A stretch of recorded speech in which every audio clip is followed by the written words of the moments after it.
बड़ो सुंदर वर्णन है। देवताओं ने शिकायत कर दी ब्रह्मा जी से। किसकी शिकायत करी?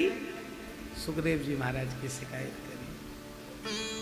सैद्धांतिक जो व्यक्ति होता है वो गलत मार्ग कभी चुन ही नहीं सकता है। सुखदेव जी ने जानबूझकर देवताओं को कथा नहीं सुनाई, क्योंकि देवता कथा के लायक ही नहीं थे।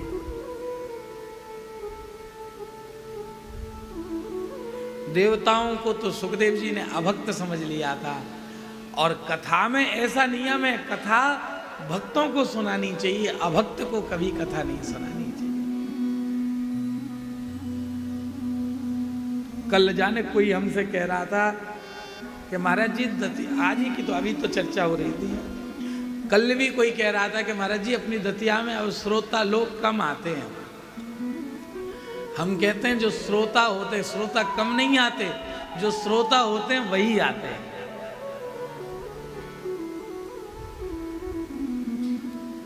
हम आपसे एक बात पूछ रहे, कोई साड़ी की दुकान हो किसी की और दिन भर में 100 ग्राहक आए और 100 ग्राहक केवल साड़ी देख के चले जाएं, कोई खरीदे नहीं,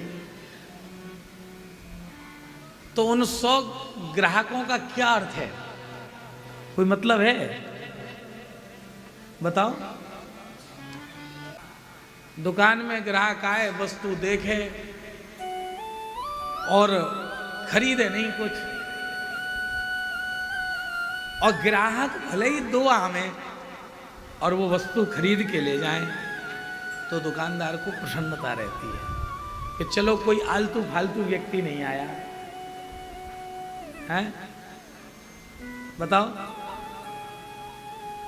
ठीक उसी प्रकार से लाखों करोड़ों श्रोता आवे, लाखों आवे, हजारों आवे, और वो केवल बातचीत करने वाले आवे, तो उसमें प्रसन्नता नहीं है हम लोगों की। कि श्रोता सच्चे हों, सूरवीर 4 हों तो युद्ध लड़ा जा सकता है। अर्थात मतलब क्या हुआ?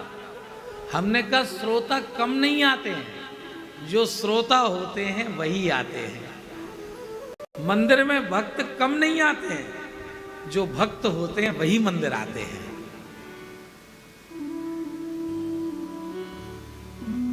अब जबरदस्ती लोगों से कहे मंदिर जाओ, ए मंदिर जाओ, अब मंदिर में आवे और दुनिया भर की बातें करे, ठाकुर जी को देखे नहीं,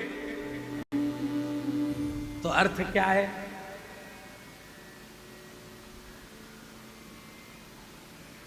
सोना भले ही थोड़ा हो पर चोखा तो ठीक है। अब सोना भले ही बोले हमारे पास तो 1 किलो है, और सुनार के पास गलवाने गए तो बोले आधा किलो तो खोटे ही निकल गया है। तो क्या मतलब? गांव में शादी संबंध होते हैं, कोई पूछता कितने बीघा जमीन है, तो लोग कहते हैं अरे 100 बीघा है। बोले भैया कितने हो? बोले 10। तो बोले 10 ही पड़ी ना एक पे है? थोड़ा हो पर अच्छा हो, श्रोता कम हो पर सच्चे श्रोता हो, तो वक्ता का जीवन भी बदल जाता है और श्रोताओं का जीवन